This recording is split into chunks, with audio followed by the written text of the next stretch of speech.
Hello there, ladies and gentlemen, and welcome back to the Common Sense Guys channel. And today we're going to be talking about people that are fucking idiots. Let's just say that. People that are fucking idiots that have no idea why people are being deported, but because they perceive somebody being mistreated, because they think they see a fucking injustice, they're going to scream and shout about it. Now, with that being said, ladies and gentlemen, let's get into this video, shall we? Cut my life into pieces. This is my last resort. Suffocation, no breathing. Don't give a fuck if I cut my arm bleeding. This is my last resort. So as you can see, we're on the Daily Mail. Plane mutiny kept a gang rapist in the UK. Somali man whose deportation from the UK was stopped by plane passengers raped a 16-year-old girl in London, and his accomplice went on to fight for ISIS. And yes, these are the pictures of said video. That is the boy there. I say boy because I don't want to call him a man. And most importantly, he is a man because he's 29 years fucking old.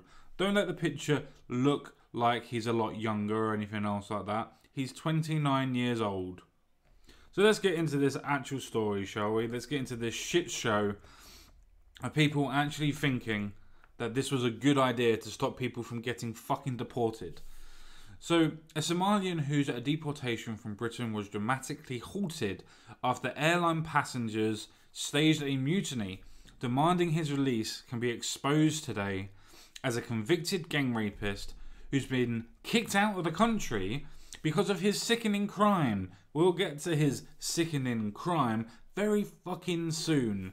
Officials escorting Yaqub Ahmed on a flight from Heathrow to Turkey were forced to abandon his deportation when around a dozen holidaymakers who felt sorry for him because they have no idea where he was going, they had no idea what was going on, but yet they thought that it would be a good idea to try and save this poor, innocent man just because of the complexion of his skin tone, because of the melanin content.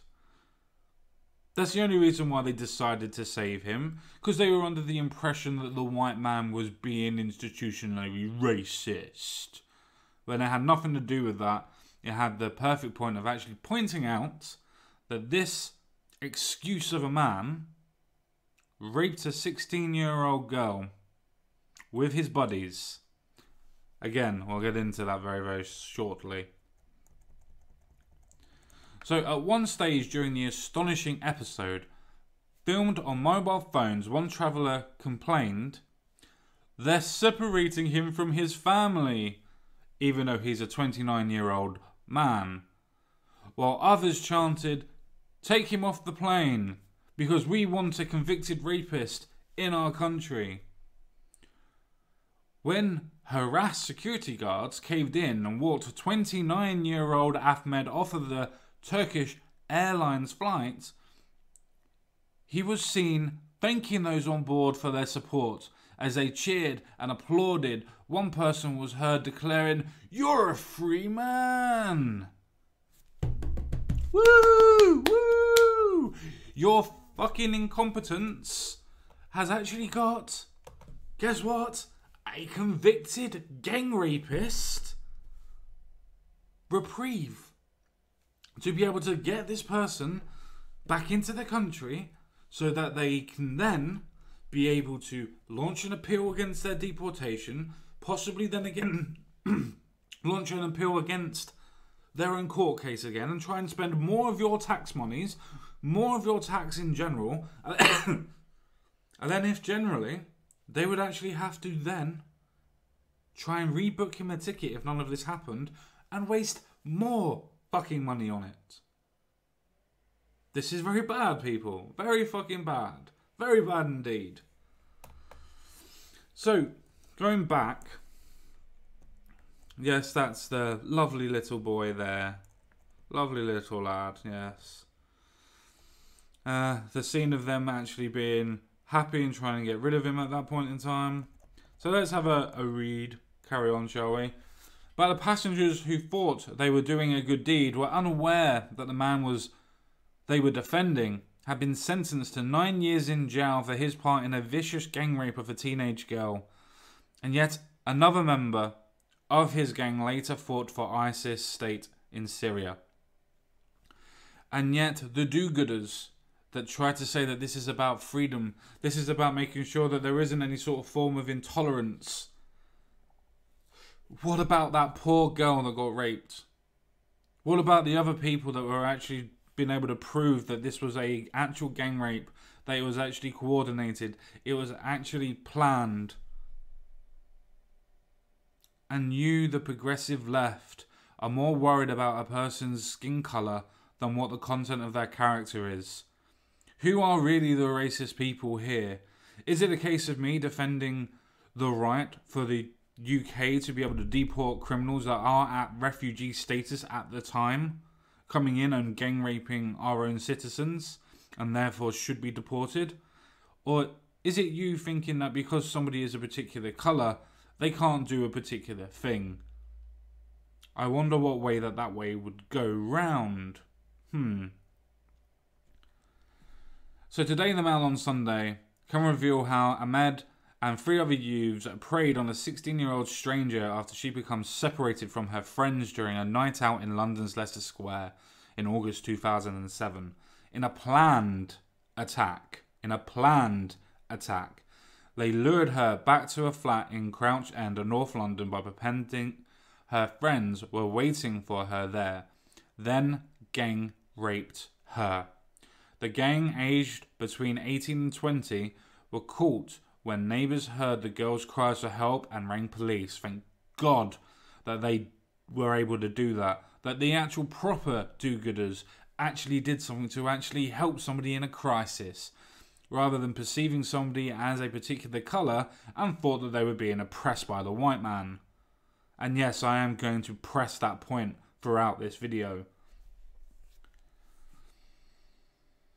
All 4 men denied rape despite DNA evidence. They were found guilty at Wood Green Crown Court and each jailed for 9 years. Police detective Emma Bird said at the time the sentences given out by the judge reflect the seriousness of the offence. Ahmed, 18 at the time of the rape and living in Clerkenwell, North London, is thought to have been granted refugee status after arriving in Britain from war-torn Somalia as a boy. And yet this refugee that was running away from a war-torn country thought that it was a good idea in a gang of people similar to him were able to take a 16-year-old lass back to a flat, premeditatedly planned it, and then viciously gang raped her, and then people in a fucking plane were able to stop him from being deported from the country. I'm sorry, my friends, but if you're on refugee status and you commit a crime, you're fucked. You need to be deported. You're running away from oppression. So let's carry on down, shall we? We will actually watch that video at the end. He was released from prison after serving little more than 4 years and lived in a halfway house in North London until recently. Because he had been jailed for such a serious crime, the Home Office ordered his deportation, which led to him being placed on the flight to Istanbul last Tuesday afternoon. And then having a pack of fucking do-gooders. And by the way, people, these are not feminists that were the ones that were screaming the loudest. There is a white man in there, a couple of others that are very similar to him, you will see in the video, and there are quite a lot of people that you could say are Muslim by name or by faith. Quite easily could say that by the suggestion of the skin tone. That is a little bit prejudiced of me, I will say that, but when we get to the video, you will see why I'm saying that. And the video will be for the end and will be linked as well, so everybody can watch it just for themselves and off of it own if they want to.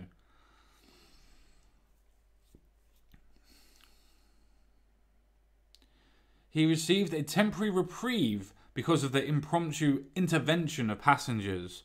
But when the video of the protest was published by Daily Mail, or the Mail Online, hundreds of readers expressed their outrage, and one wrote, "The police should have been called and all passengers who were interfering should have been arrested and removed from the plane." Very interesting. I wonder why the police weren't actually called on this instance.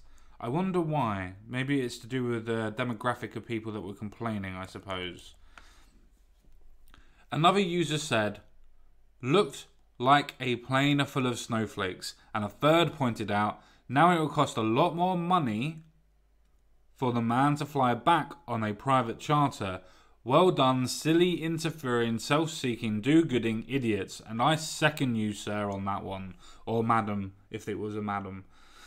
Ahmed is now believed to be in an immigration detention centre at the cost of the taxpayer, while officials try to place him on another flight out of the UK at the cost of the taxpayer.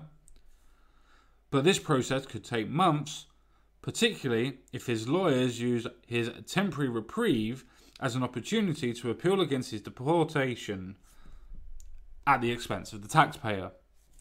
Last night, Tory backbencher Philip Hollowbone, who has tabled bills to speed up the deportation of foreign criminals, said, "We need to deport these people, and members of the public should not be allowed to obstruct the proper course of justice.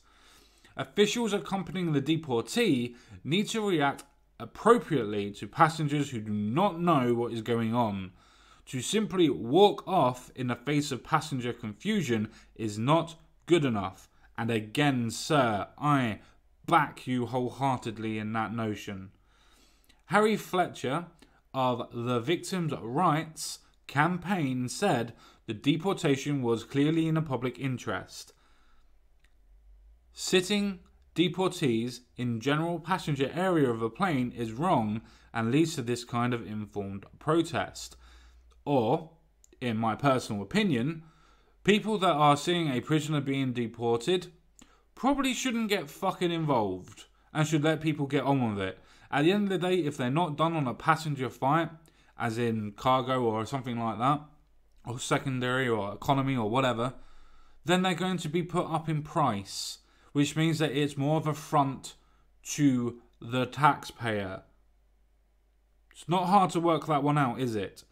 These people cost us money, a hell of a lot of money, which, luckily enough, the Daily Mail actually put some down for us for a whole year. So let's carry on and go down, shall we? Oh, by the way, this is the person that went off to fight for ISIS. There we go. A couple more pictures of what's going on, stewards and whatnot. Yeah, he's one of the guys that kept on listening to what was going on and saying, "Oh, he's going to say that he's going to get his head cut off and stuff like that for going back to Somalia." The fact is, nobody in Somalia even knows who he is. But hey ho. As you can see, very, very interesting. The gentleman on the right that has his hand slightly up, he's a passenger. And so is the darkly coloured gentleman as well. He is also a passenger. I find it very, very interesting of maybe what their motives are for this. I don't possibly know what they are, but speculation would suggest certain things. So let's carry on down. So it is not the first time that planned deportations have been disrupted on planes. In July, a Swedish student filmed herself halting the deportation of Afghan asylum seeker on a Turkish Airlines flight from Gothenburg to Istanbul. And yeah, she completely and utterly fucked everything up on that one. Ilan Erison said in the video that was streamed live on Facebook, "A person is going to get deported to Afghanistan, where there is a war, and he's going to get killed." There's no war in Afghanistan. Nobody's fighting a war in Afghanistan.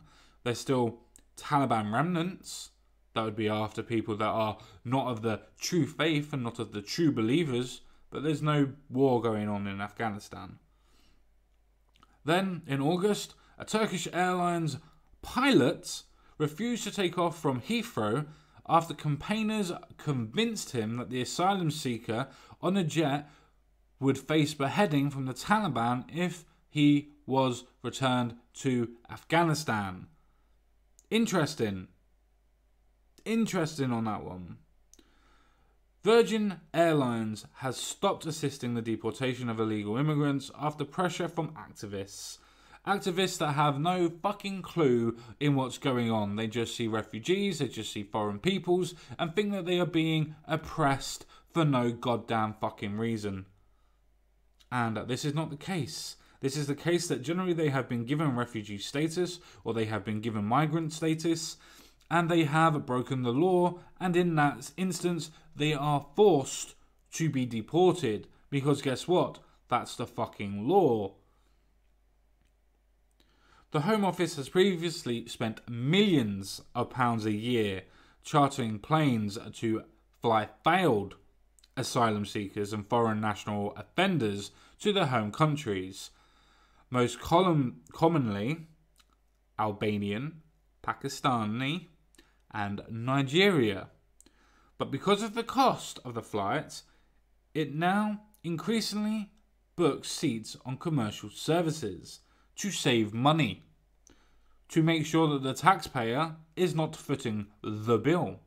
But yet, goody two-shoes people that have no idea what the circumstances are trying to interfere in what's going on in a code of justice.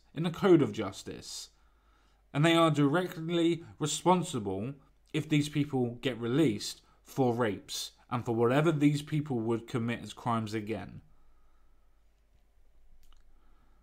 Latest figures show the Home Office spent 17 million on scheduled flights and 8.6 million on charter flights to deport people in 2016. That is a total cost of around about 24.6 million, 25.6 million. That was just from last year on flights alone. On flights alone that we spent as a nation. 24 to 25.6 million pounds just on flight tickets. That's it. That's not about holding them in services. That's not about the investigations into it. That's not the court cases that go into it. That is just the flights. 24 to 25.6 million on flights alone in 2016. And these wankers are still trying to say that this is to do with the greater good and they felt that they were doing something good. Why? Because they saw a man that had a particular skin colour and they felt sorry for him. That is the point and the reasons why, in general, this idea of if you are a certain colour, you are attain certain privileges or not privileges or whatever is absolutely ridiculous. That's the reason why most people treat everybody as individuals and not as a collective. But let's carry on, shall we? A Home Office spokesman said all foreign nationals who are given a custodial sentence will be considered for removal. Those who abuse our hospitality by committing crimes in the UK should be in no doubt of our determination to deport them, and we have removed more than 43,000 foreign offenders since 2010. Remember, these are people that have come across either as migrants or as refugees, and these are the people that have been caught and been able to be deported. So let's carry on, get past that advertisement. And obviously, just at the bottom there, just a reminder that one of Ahmed's co-defendants, Andam Mohammed, was granted refugee status in Britain in 2002, having been born in Somalia, and is still thought to be in the UK. The youngest member of the gang, Ondugo, sorry if I get that wrong, Ahmed, travelled to Syria to fight for Islamic State just months after he was freed from jail. He is thought to have been killed a few weeks later. And I mean this in a nice way, but, poor baby. Well, you would like to think that that is the end of the story, but there's also a video that comes or is accompanied with this news article. Now, for anybody that is a member of my Patreon, they will get to see that video. So if anybody wants to go and see me debunking the video that's in front of them for this actually Daily Mirror video, then come along. Come along. Be more than happy to be able to do that for you. With that all being said, guys, I'll pass you over to the outro. So with that all being said, I think it's best for me to say au revoir, farewell, adieu, auf Wiedersehen, I'll see you all again. But first of all, don't forget to like this video, don't forget to subscribe to this video, and don't forget to check out my new videos. See you all again real soon. Bye bye for now.